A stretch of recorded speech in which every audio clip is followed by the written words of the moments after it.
नागरिक आदर्श YouTube channel में आपका फिर से एक बार स्वागत है। आज हम लोग स्टार्ट करने जा रहे हैं बॉटनी का ही एक नया टॉपिक जो एंजियोस्पर्म में सेक्सुअल रिप्रोडक्शन से रिलेटेड है, दैट इज लघु बीजाणु जनन या माइक्रोस्पोरोजेनेसिस। ओके, हमने इससे पहले पराग कोश की संरचना पढ़ ली थी, पराग कोश का विकास कैसे होता है ये भी हमने देखा था, और हम इस भी कंक्लूजन पर पहुंचे थे कि वे कौन सी कोशिकाएं हैं जो लघु बीजाणु का निर्माण करेंगी।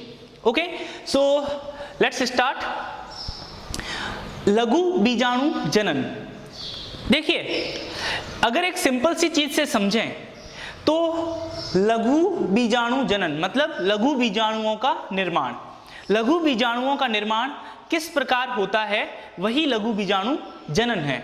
सो लघु बीजाणु मात्र कोशिका, लघु बीजाणु मात्र कोशिका जिसे हम एमएमसी भी कह सकते हैं। MMC it means microspore mother cell.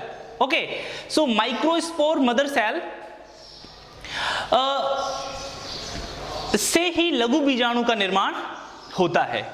तो लघु बीजाणुओं के निर्माण की क्रिया को हम लघु बीजाणु जनन या माइक्रोस्पोरोजेनेसिस कहते हैं।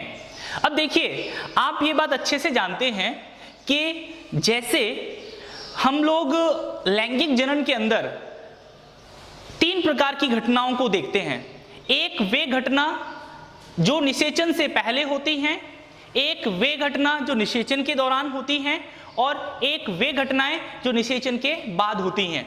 तो निषेचन से पहले लैंगिक जनन में कौन सी घटनाएं होती हैं? आप जानते हैं कि इसमें 2 घटनाएं आती हैं। एक तो वो जिससे युग्मकों का निर्माण होता है और उस क्रिया को हम युग्मक जनन कहते हैं, और दूसरी क्रिया वो जिसमें युग्मक नर और मादा युग्मक दोनों एक दूसरे के संपर्क में आते हैं। ओके, सो यहां पर आप जो देख रहे हैं वो क्या है? लघु बीजाणु जनन। इट मींस इसका मतलब क्या है कि यहां पर युग्मकों का निर्माण हो रहा है। ठीक है, और जब आप लैंगिक जनन के अंदर युग्मकों के निर्माण के बारे में बात करते हैं तो देखते हैं कि वहां पर अर्धसूत्री विभाजन होता है। देखते हैं सबसे पहले परिभाषा, लघु बीजाणु जनन किसे कहते हैं? आप कह सकते हैं कि लघु बीजाणु मात्र कोशिका, लघु बीजाणु मात्र कोशिका से लघु बीजाणुओं के निर्माण की क्रिया को लघु बीजाणु जनन या माइक्रोस्पोरोजेनेसिस कहते हैं। अब देखो, ये जो लघु बीजाणु मात्र कोशिका जो मैंने लिखा है एमएमसी, इसको हम लोग पराग मात्र कोशिका भी कह सकते हैं, पीएमसी पॉलन मदर सेल भी कह सकते हैं। ओके, ये एमएमसी आई कहां से? तो आप जानते हैं कि हमने जब पराग कोश का विकास पढ़ा था तो वहां पर 2 कोशिकाएं बनी थी। 2 कोशिकाएं जो कि आर्कीस्पोरियल सेल में परिणत विभाजन से बनी थी। एक भित्तीय कोशिका थी, प्राथमिक भित्तीय कोशिका, और एक थी प्राथमिक बीजाणुजन कोशिका।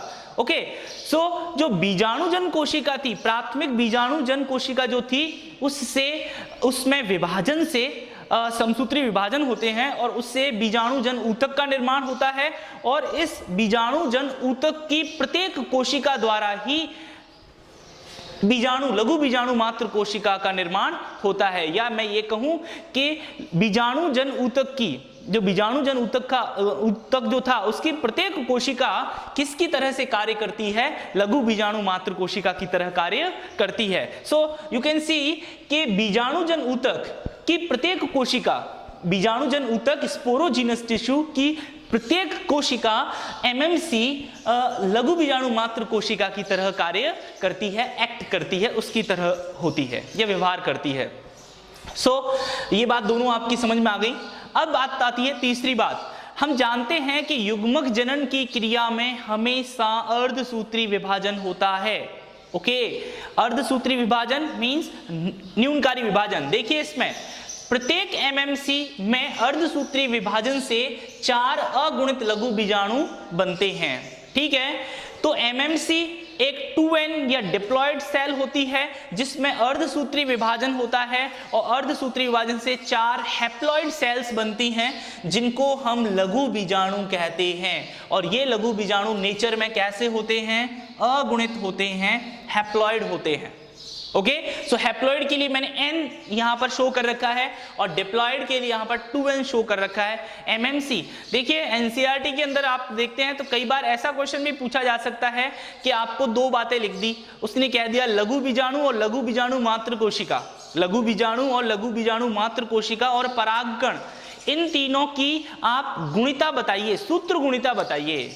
ठीक है, आप इनकी प्लॉइडी बताइए कि इनकी प्लॉइडी किस प्रकार की होगी।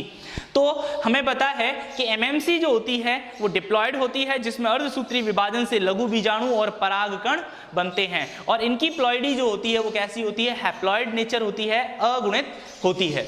नाउ नेक्स्ट, आप इसमें इस प्रोसीजर को देख रहे हैं कि किस प्रकार से लघु बीजाणु मात्र कोशिका से अगुणित 4 लघु बीजाणुओं का निर्माण होता है। सो हमारे पास में ये कोई एक लघु बीजाणु मात्र कोशिका है, उसमें मेयोसिस होता है, अर्धसूत्री विभाजन, और उससे 4 अगुणित लघु बीजाणुओं का निर्माण होता है।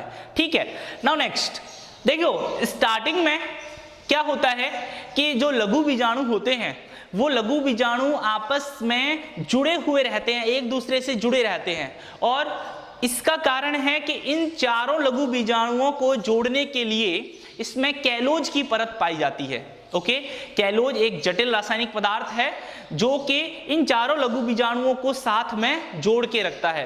तो प्रारंभ में चारों लघु बीजाणु कैलोज परत से आपस में जुड़े रहते हैं, और इस तरह लघु बीजाणुओं के इस समूह को क्या कहते हैं, लघु बीजाणु चतुष्क या माइक्रोस्पोर टेट्राड कहते हैं, माइक्रोस्पोर टेट्राड या लघु बीजाणु चतुष्क कहते हैं।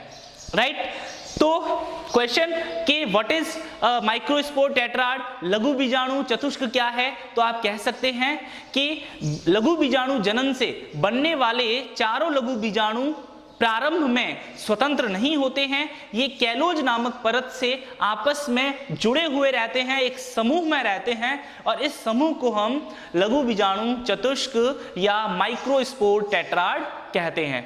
क्लियर है? नाउ अब क्या होगा, आपने टैपिटम के बारे में पढ़ा है। टैपिटम का एक फंक्शन ये भी था कि उससे कैलेज नाम के एंजाइम का सीक्रेशन या स्त्रवण होता है, और ये कैलेज एंजाइम कहाँ पर काम आता है, तो आप देख सकते हैं ये जो चारों लघु बीजाणु चतुष्क के रूप में जब रहते हैं तो उनको पृथक करने के लिए, उस कैलोज परत को डिसॉल्व करने के लिए इस कैलेज एंजाइम की आवश्यकता होती है, जो कि टैपिटम से स्रावित होता है।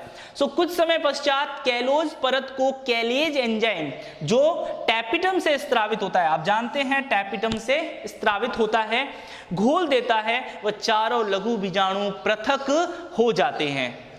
क्लियर है? चारों लघु बीजाणु पृथक हो जाते हैं। तो ये लघु बीजाणु जनन की क्रिया है, जिसमें लघु बीजाणुओं का निर्माण किस प्रकार से होता है। आपको समझ में आ गया होगा ये। सो अगर आप इसका स्क्रीनशॉट लेना चाहते हैं तो आप इसका स्क्रीनशॉट ले लें, फिर उसके बाद में मैं आपको एक क्रिया बताता हूं जिसके अंदर किस प्रकार से एक लघु बीजाणु मात्र कोशिका से 4 लघु बीजाणुओं का निर्माण होता है। So you can click and, तो लघु बीजाणु जनन की क्रिया बहुत ही एक सरल सी क्रिया है। क्वेश्चन पूछा जा सकता है लघु बीजाणु जनन किसे कहते हैं, समझाइए। आप बिल्कुल अच्छे से एक्सप्लेन कर सकते हैं उसे। सो अब देखिए, सबसे पहले आपके पास में क्या था, आपके पास में एक सबसे पहले बीजाणुजन ऊतक था, स्पोरोजीनस टिश्यू।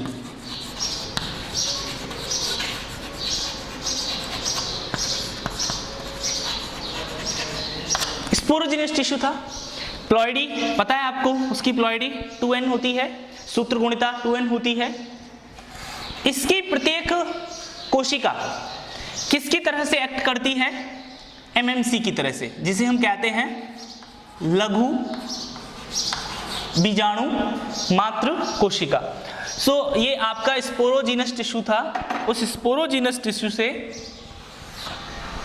एक कोशिका निकाली हमने, और ये कोशिका एक निकाली जो क्या है, जो किसकी तरह से कार्य करती है, लघु बीजाणु मात्र कोशिका की तरह, जिसकी प्लॉइडी 2n है और इसको शॉर्ट में MMC कहते हैं। ओके, नाउ MMC के अंदर सबसे पहले MMC में पहला मियोसिस होता है, अर्धसूत्री विभाजन होता है। आप जानते हैं कि कभी भी कोशिका विभाजन जो होता है तो वो 2 स्टेप में होता है, कैरियोकाइनेसिस एंड साइटोकाइनेसिस। ठीक है, तो यही बात, सबसे पहले जो होता है वो केंद्रक विभाजन कैरियोकाइनेसिस होता है। सो केंद्रक विभाजन होगा तो यहां पर आप देखते हैं इसमें अर्धसूत्री विभाजन भी आप पढ़ के आए हैं, ये अर्धसूत्री फर्स्ट होता है। ठीक है, जो कैरियोकाइनेसिस से रिलेटेड है पहले। इसके अंदर क्या होगा, इससे 2 कोशिकाएं बनेगी, सॉरी 2 केंद्रक में विभाजित हो जाएगा ये केंद्रक। तो आपने यहां देखा कि ये 2 केंद्रक बन गए फर्स्ट मियोसिस के अंदर। इसके अंदर अर्धसूत्री सेकंड हुआ, अर्धसूत्री सेकंड हुआ और कितने केंद्रक बन गए, 4। ठीक है, सो ये 2 न्यूक्लिएटेड स्ट्रक्चर है, ये 4 न्यूक्लिएटेड स्ट्रक्चर है। और इसको हम पूरे को, ये जो यहां पर जो क्रिया हो रही है ना, इस पूरे को हम क्या कह देते हैं, केंद्रक विभाजन। ये क्या हो गया, केंद्रक विभाजन, कैरियोकाइनेसिस। राइट, नाउ अब क्या होगा, ये जो कैरियोकाइनेसिस हुआ है, इस कैरियोकाइनेसिस के बाद साइटोकाइनेसिस होगा। ओके, और साइटोकाइनेसिस मतलब कोशिका द्रव्य का विभाजन होगा, साथ ही साथ वॉल फॉर्मेशन होगा। तो देखो, जब इसका कोशिका द्रव्य, इसके अंदर क्या है, कोशिका द्रव्य भरा हुआ है सेल में, तो कोशिका द्रव्य का विभाजन होता है तो सेल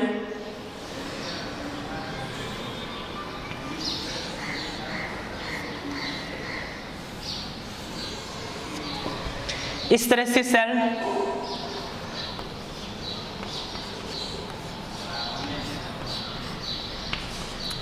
ओके, ये क्या है, कोशिका द्रव्य विभाजन,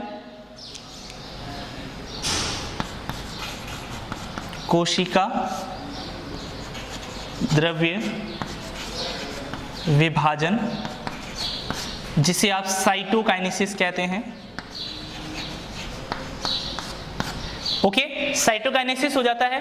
एंड देन इसके बाद इसमें साथ ही साथ में वॉल फॉर्मेशन भी होता है, वॉल फॉर्मेशन। वॉल फॉर्मेशन मतलब भित्ति निर्माण। और भित्ति निर्माण में आप देखते हैं कि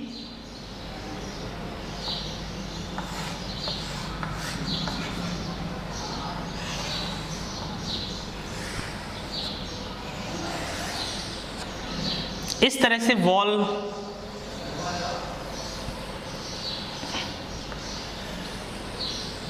चारों तरफ क्या बन जाती है, वॉल बन जाती है। और ये आपके माइक्रोस्पोर्स हो गए। और ये 4 कोशिकाओं का देखो, इसमें 1 2 3 और ये 4। ठीक है, ये एक पीछे की तरफ है, 3 आगे की तरफ दिख रहे हैं और एक पीछे की तरफ दिख रहा है। इसको हम चतुष्फलकीय प्रकार का टेट्राड कहते हैं, जो हम आगे नेक्स्ट टॉपिक में पढ़ेंगे। ये क्या है, ये लघु बीजाणु चतुष्क है, ये लघु बीजाणु चतुष्क है।